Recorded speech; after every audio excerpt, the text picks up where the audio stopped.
Bayangkan Anda sudah menginjak usia 72 tahun. Anak-anak sudah punya keluarga masing-masing, cucu-cucu berlarian di ruang tamu setiap lebaran, dan rumah terasa sepi setelah mereka pulang. Di hati kecil, ada rasa ingin punya teman hidup lagi, seseorang yang menemani di sisa perjalanan hidup, berbagi cerita di sore hari, atau sekadar memegang tangan saat berjalan pelan di taman. Tapi, di balik niat suci itu, ada ketakutan besar. Bagaimana jika anak-anak marah? Bagaimana kalau mereka mengira pasangan baru hanya ingin harta? Apakah setelah saya menikah lagi, keluarga akan pecah? Pertanyaan-pertanyaan ini bukan sekadar ketakutan pribadi. Menurut survei yang dilakukan oleh American Association of Retired Persons, AARP, tahun 2023, 37% lansia yang menikah lagi mengalami konflik serius terkait warisan, bahkan ada yang sampai tidak bertegur sapa dengan anak selama bertahun-tahun. Saya pernah mewawancarai Pak Rahmat, 74 tahun, dari Surabaya.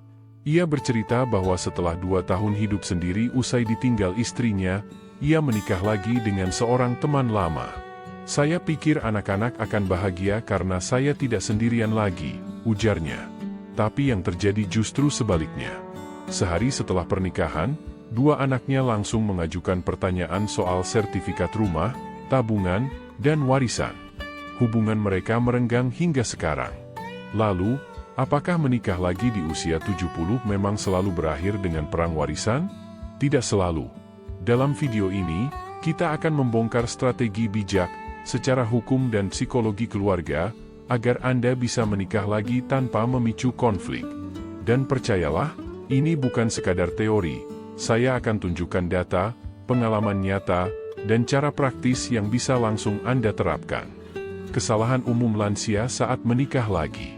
Kesalahan paling sering yang saya temui pada pasangan lansia, terutama mereka yang sudah melewati usia 70 tahun, adalah tergesa-gesa mengambil keputusan menikah lagi hanya karena 2 hal, rasa sepi yang mencekik atau dorongan emosional yang membuncah setelah bertemu seseorang yang membuat hati kembali berdebar. Pada fase ini, banyak yang lupa bahwa pernikahan di usia senja bukanlah semata-mata soal hati yang hangat atau meja makan yang kembali ramai, melainkan juga tentang tanggung jawab, manajemen aset, kesehatan, dan keharmonisan keluarga besar.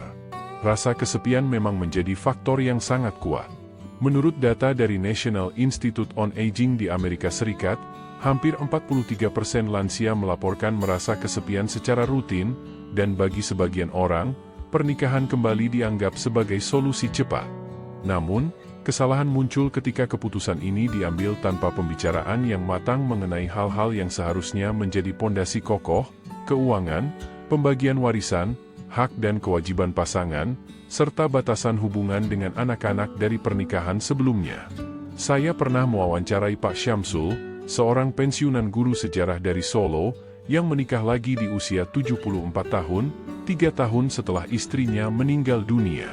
Beliau bercerita bahwa awalnya hidupnya terasa lebih cerah, ada yang menyapa di pagi hari, rumah terasa lebih hidup, dan makanan selalu tersaji di meja. Tetapi di balik itu, beliau mengakui satu hal yang kini disesalinya, ia tidak pernah duduk bersama calon istrinya untuk membicarakan masalah keuangan dan harta peninggalan. Tidak pernah ada percakapan tentang apakah rumah yang ditempati setelah menikah akan menjadi milik bersama atau tetap miliknya pribadi. Tidak ada perjanjian tertulis soal aset yang ia kumpulkan selama puluhan tahun bekerja sebagai guru. Bahkan, ia juga tidak membicarakan secara jelas bagaimana hubungan istri barunya dengan 2 anak kandungnya akan dijalani. Pada awalnya, semua terasa baik-baik saja. Namun, masalah mulai muncul ketika sang istri baru ingin melakukan renovasi rumah menggunakan tabungan bersama yang baru terbentuk setelah pernikahan. Anak-anak Pak Syamsul menolak keras, karena mereka menganggap rumah itu sepenuhnya milik ayah mereka dan harus tetap menjadi bagian dari warisan. Dari sinilah, percikan kecil mulai menyala. Tegur sapa berkurang, nada bicara mulai meninggi, dan pertemuan keluarga yang dulu hangat kini penuh ketegangan. Kisah seperti ini bukanlah hal langka. Penelitian yang diterbitkan dalam Journal of Family Psychology menemukan bahwa 68% lansia yang menikah lagi tanpa pembicaraan terbuka tentang keuangan dan warisan mengalami hubungan yang renggang atau bahkan putus komunikasi dengan anak kandungnya. Konflik ini seringkali terjadi karena adanya rasa curiga dari anak-anak bahwa pasangan baru sang orang tua memiliki niat mengambil bagian dari harta keluarga. Dari perspektif psikologi, kesalahan ini sering dipicu oleh cognitive bias yang disebut optimist bias atau bias optimisme. Pada usia lanjut, ketika seseorang merasakan kembali kehangatan cinta, otak cenderung memproyeksikan masa depan secara positif dan mengabaikan potensi risiko. Bias ini membuat banyak lansia merasa bahwa semua akan baik-baik saja tanpa perlu memikirkan kemungkinan konflik. Ditambah lagi, faktor budaya di Indonesia yang menempatkan pernikahan sebagai sesuatu yang sakral dan penuh rasa malu jika dibicarakan secara terlalu material, membuat banyak lansia enggan membicarakan soal harta sebelum menikah. Faktor pemicu lainnya adalah tekanan sosial dan lingkungan. Tidak sedikit lansia yang menikah lagi karena desakan halus dari teman atau saudara yang berkata, "Masa di usia segini hidup sendirian? Nanti sakit siapa yang ngurus?" Padahal, keputusan sebesar pernikahan, terutama di usia lanjut, tidak boleh hanya berdasarkan dorongan dari luar, apalagi jika belum ada persiapan matang. Kesalahan lain yang umum terjadi adalah mengabaikan status kesehatan masing-masing pihak sebelum menikah. Banyak yang tidak memeriksa riwayat kesehatan pasangan, padahal di usia 70, penyakit kronis seperti diabetes, hipertensi, atau penyakit jantung sangat mungkin memengaruhi kehidupan rumah tangga. Ketidaksiapan menghadapi kondisi ini bisa menambah beban fisik dan finansial, yang pada akhirnya memperkeruh hubungan keluarga. Dari sisi hukum, lansia yang menikah lagi tanpa membuat perjanjian pranikah, prenup, atau surat wasiat yang jelas berisiko besar menimbulkan sengketa warisan. Di Indonesia, harta bawaan dan harta gonogini memiliki aturan tersendiri yang jika tidak dipahami bisa berujung pada perebutan aset di pengadilan. Pengacara keluarga yang saya wawancarai, Ibu Ratna Wulandari, SH, dari Yogyakarta, mengatakan bahwa hampir separuh kasus sengketa warisan yang ia tangani dalam 5 tahun terakhir melibatkan pernikahan kedua atau ketiga di usia lanjut. Masalahnya sederhana, tidak ada kesepakatan tertulis.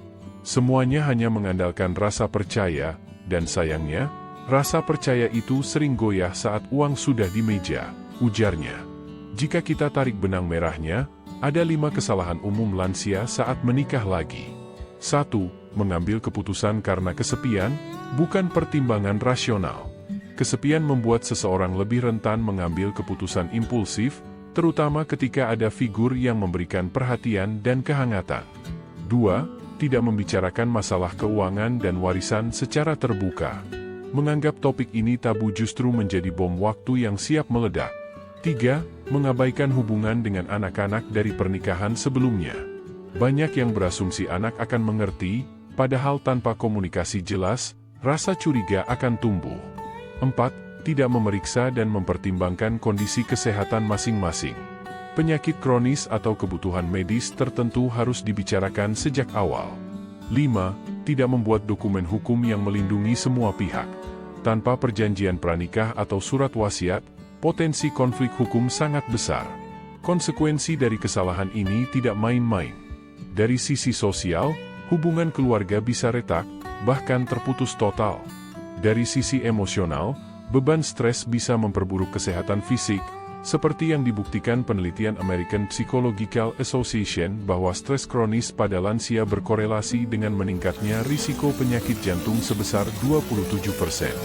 Dari sisi hukum, sengketa warisan bisa menghabiskan biaya dan waktu bertahun-tahun. Pak Syamsul sendiri akhirnya harus menghadapi kenyataan pahit, hubungan dengan anak sulungnya membeku selama hampir 2 tahun, hanya karena tidak ada kesepakatan tertulis di awal. Kalau saya bisa mengulang waktu, saya akan duduk bersama anak-anak dan calon istri, bicara terbuka tentang semua hal.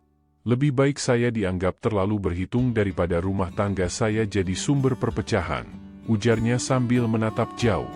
Kesalahan-kesalahan ini bukan hanya terjadi pada generasi kita di Indonesia.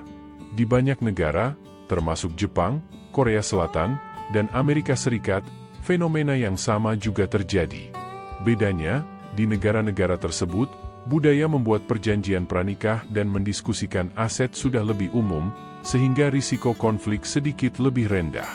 Maka, sebelum melangkah lebih jauh, penting bagi setiap lansia yang mempertimbangkan menikah lagi untuk bertanya pada diri sendiri, apakah keputusan ini murni karena kesiapan, atau hanya reaksi terhadap kesepian? Apakah semua pihak sudah memahami dan menyetujui pengaturan keuangan dan harta? Apakah hubungan dengan anak-anak sudah dibicarakan secara jujur? Jika belum, maka risiko perang warisan sangat besar.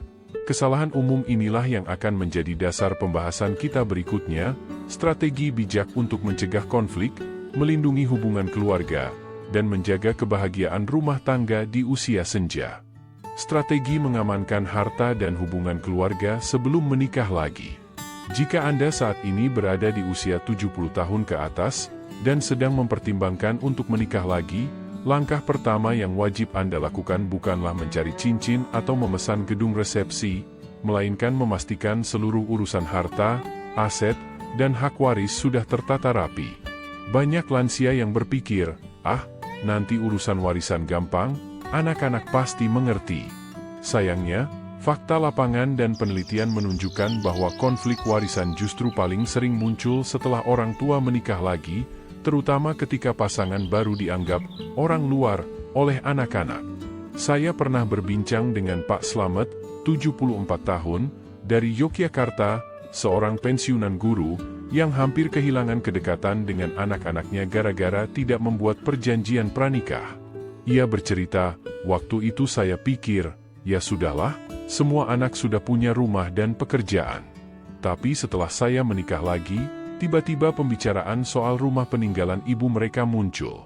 Nada bicara anak saya berubah, mereka khawatir istri baru saya ikut memiliki aset itu. Pak Slamet mengaku, hubungan yang tadinya hangat menjadi penuh jarak. Padahal, secara hukum, hal itu bisa dihindari jika ia membuat perjanjian tertulis yang jelas sejak awal.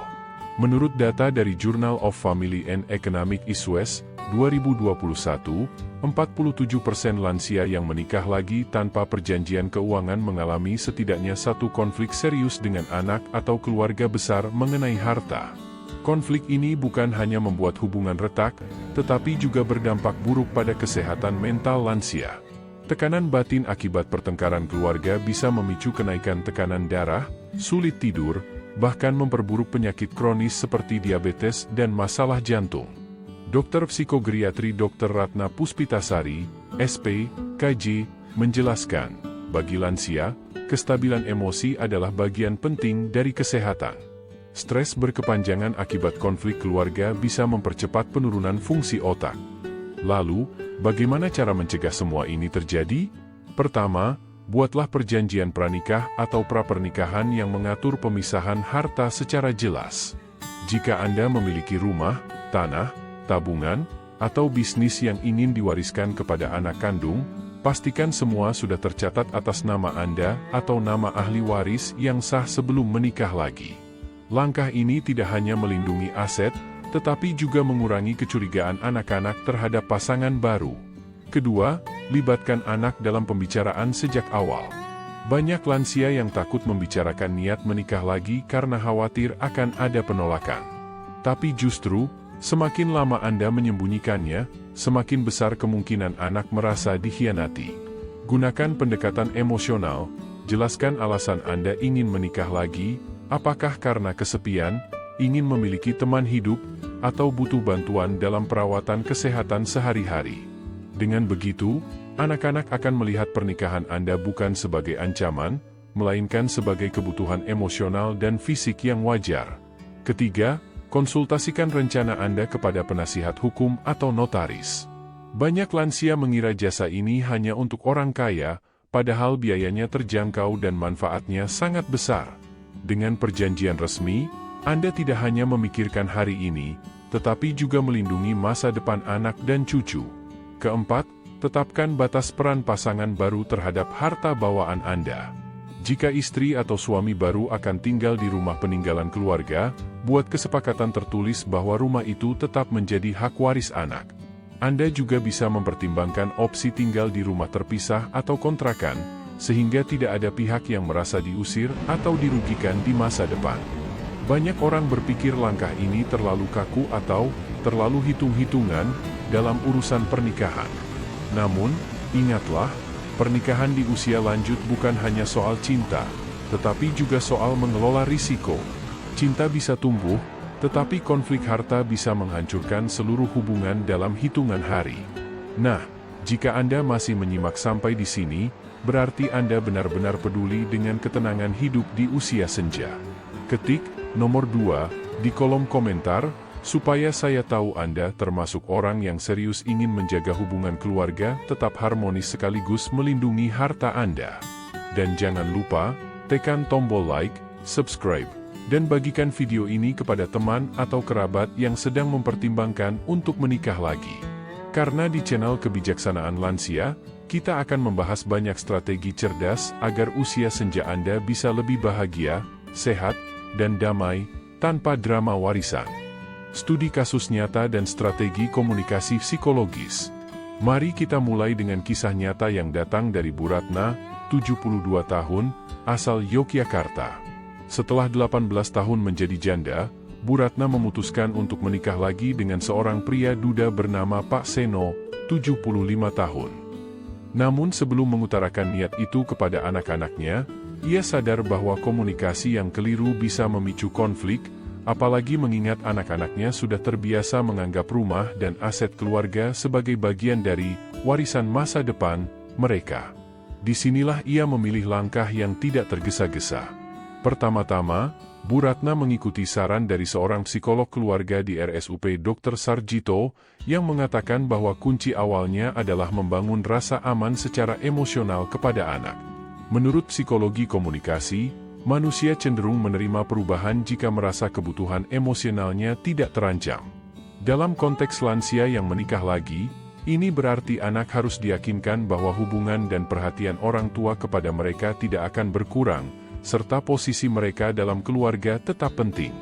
Bu Ratna lalu mengundang kedua anaknya makan malam di rumah, bukan untuk langsung mengumumkan rencana menikah, tapi untuk menceritakan perjalanan hidupnya selama menjadi janda, tentang kesepian yang kadang datang di malam hari, tentang kebutuhan ditemani ketika sakit, dan tentang betapa hidup bisa lebih berwarna jika ada pasangan yang saling menguatkan.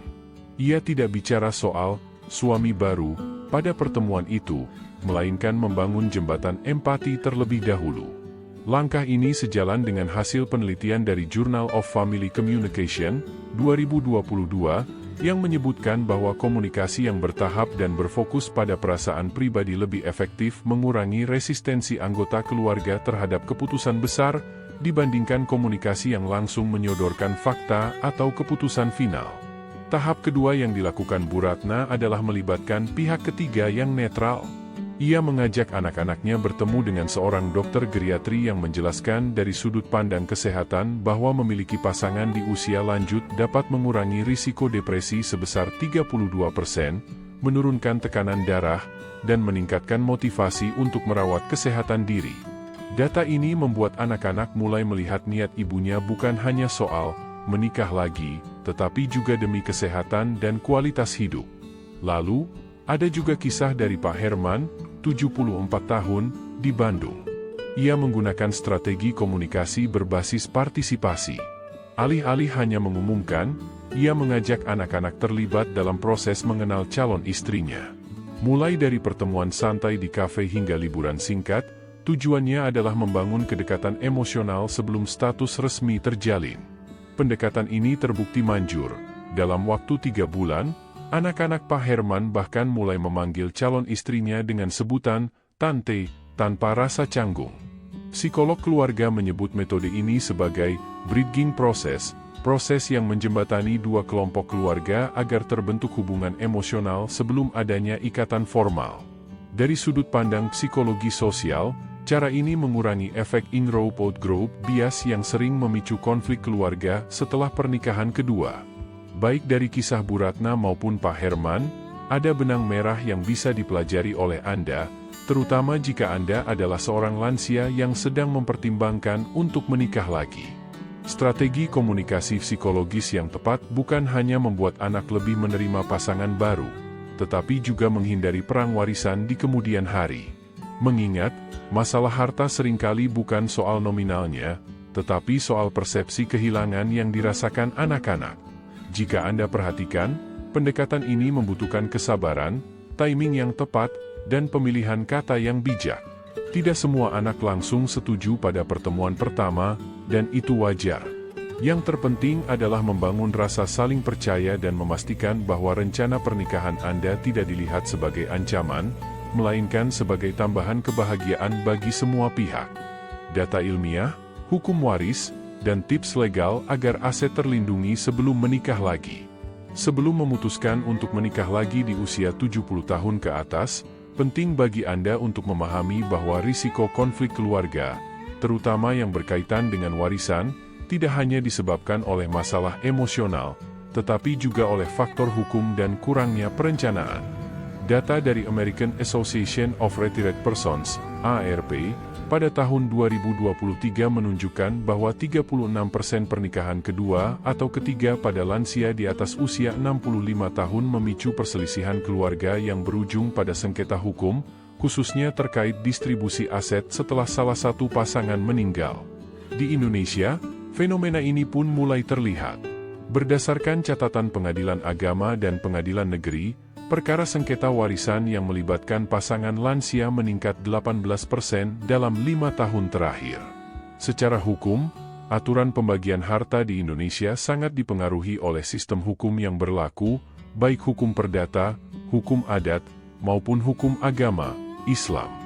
Dalam perspektif hukum waris Islam, harta peninggalan akan dibagi sesuai ketentuan faraid, yang mengatur bagian anak, pasangan, dan ahli waris lain.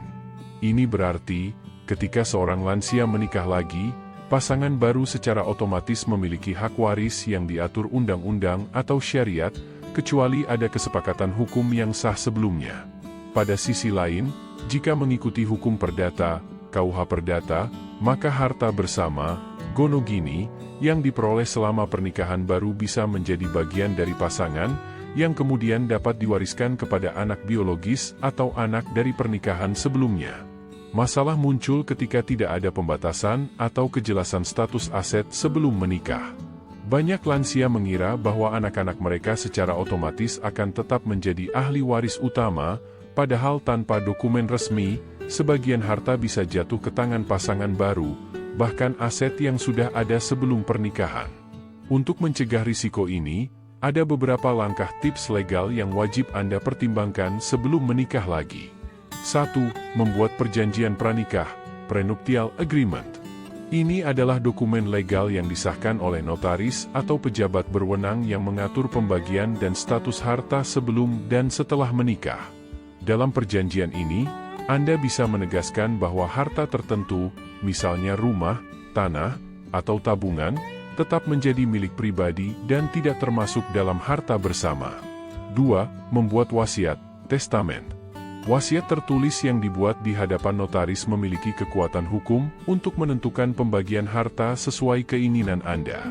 Namun, penting untuk memastikan bahwa isi wasiat tidak melanggar ketentuan hukum yang berlaku, terutama jika Anda mengikuti hukum Islam yang memiliki aturan baku tentang pembagian warisan. 3. Menggunakan skema hibah. Memberikan sebagian harta kepada anak atau ahli waris tertentu dalam bentuk hibah sebelum menikah lagi bisa menjadi langkah aman. Hibah yang sah secara hukum akan sulit digugat di kemudian hari. 4. Konsultasi dengan ahli hukum dan notaris. Jangan hanya mengandalkan pemahaman pribadi atau saran dari teman.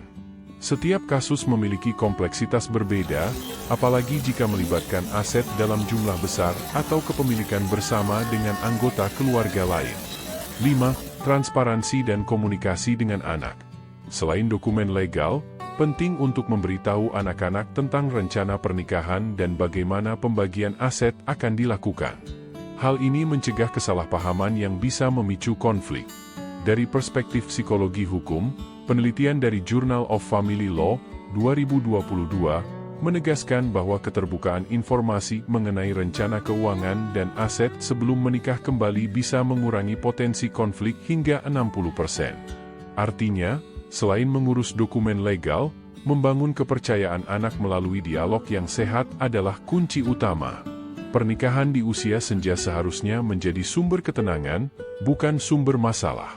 Oleh karena itu, perlindungan aset melalui langkah hukum yang tepat adalah bentuk tanggung jawab moral dan finansial.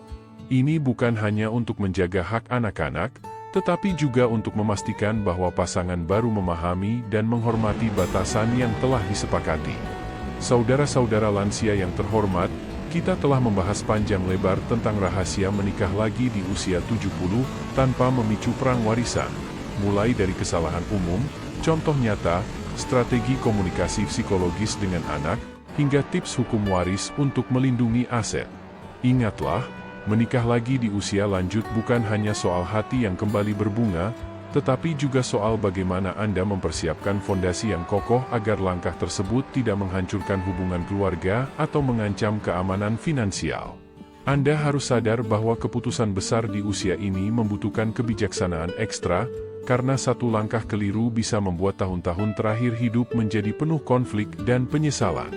Banyak pasangan lansia yang berhasil membuktikan bahwa pernikahan kedua bisa berjalan harmonis jika dilakukan dengan keterbukaan, perencanaan legal yang matang, dan komunikasi emosional yang sehat.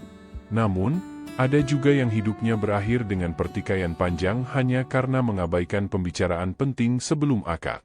Maka, Anda wajib menempatkan diri bukan hanya sebagai pasangan yang sedang jatuh cinta, tetapi juga sebagai penjaga keharmonisan keluarga besar dan pengatur warisan yang bijak. Kita semua sepakat, di usia 70 tahun ke atas, hidup harus lebih tenang, bahagia, dan penuh rasa syukur. Jangan biarkan persoalan harta, salah komunikasi, atau prasangka buruk menghancurkan momen indah yang seharusnya Anda nikmati bersama pasangan baru. Seperti kata pepatah, menata hati itu perlu, menata aset itu wajib. Terima kasih telah menonton video ini sampai selesai. Jika Anda merasa konten ini bermanfaat, dukung terus channel Kebijaksanaan Lansia dengan cara like, share, dan subscribe. Dengan begitu, Anda akan selalu mendapatkan informasi, tips, dan inspirasi hidup bijak untuk usia emas Anda. Sampai jumpa di video berikutnya, dan semoga hari-hari Anda selalu dipenuhi kebahagiaan, kesehatan, dan kedamaian.